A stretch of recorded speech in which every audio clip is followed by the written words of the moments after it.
Radical. Oh my goodness. Hot damn is what the announcer said at the end of this game. This is a historic game with the Washington Wizards, who I thought were pretty good this year. You know, weren't they like at one point early in the season, like the number one seed in the East? Well, I guess they came back down to earth. The Clippers. I think after this game, we need to call this team the Comeback Clippers. In the playoffs last year, they kept coming back and kept coming back into the playoffs last year and kind of erased a lot of the memories that we had of the Clippers the previous year, where they were terrible. They were, I think, under the old coach, Doc Rivers. They were up in one game 3-1, and then they lost that series. So I can't really fathom and grasp what goes on here, what is going on here. To put this in perspective, I'm going to spoil this if the title didn't already. The Clippers beat the Washington Wizards by 1 point after trailing in that game at 1 point by 35 points. Not 5 points, not 15 points, not 25 points, 35 points. They made the second largest comeback of all time. I think officially there's an argument to be made here. This is actually the greatest comeback in NBA history, because the other comeback was a 36-point comeback, and it was the Utah Jazz, the Karl Malone, the Postman, and John Stockton. Their team came back on the Denver Nuggets. But look at this. This is actually, I think, easily the greatest comeback, like I said, because there were 0 superstars playing for the LA Clippers. No Kawhi Leonard, no Paul George. Now, the Utah Jazz, they had Karl Malone. They had John Stockton. This team did not have that luxury. And they were taking on, again, what I thought was a very good team in the Washington Wizards. So, to describe exactly how this happened, this is probably the biggest fail of any team. Okay, fourth quarter, under 10 seconds remaining. The Wizards are up by 6 points. Now you think, do the math here.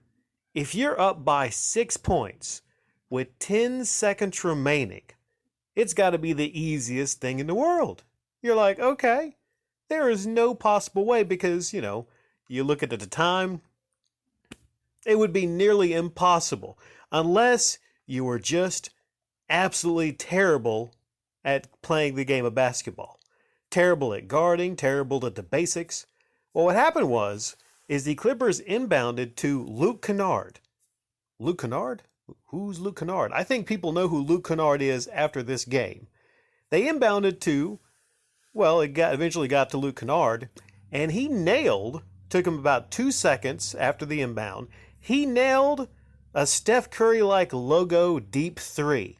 Maybe it wasn't a logo three, but it was a pretty deep three. Boom. Boom. Nothing but net. So, it's a 3-point game. So there's 8 seconds left. All right. 8 seconds left. You're up by 3.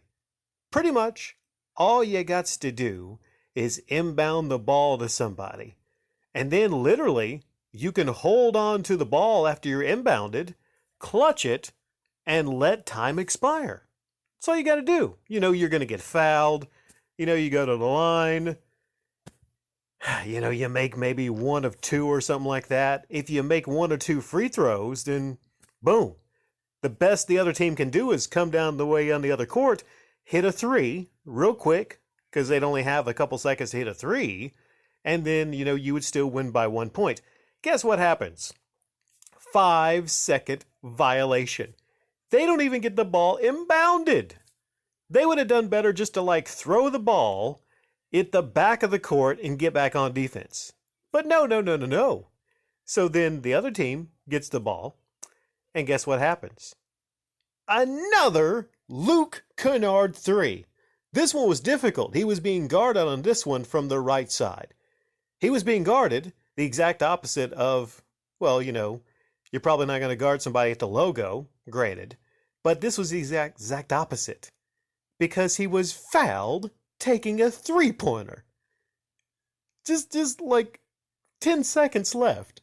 Think about this. Foul taking a three-pointer. So the game is tied, and what happens?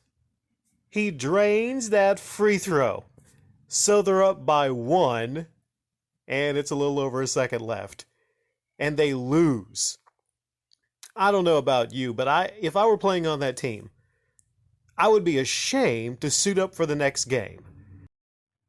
This is, like I said, it's got to be really the best comeback in NBA history because, yeah, there's a 1-point difference in the Utah Jazz comeback on the Nuggets, but Kawhi Leonard, Paul George, 2 superstars. Yeah, I mean, I think there's a bit of a difference in 1 point of a difference and having your main stars out of the game. And for Washington, I think they had a terrible loss the other day to the Celtics, didn't they? So, yeah, they should be embarrassed. They should be ashamed of this.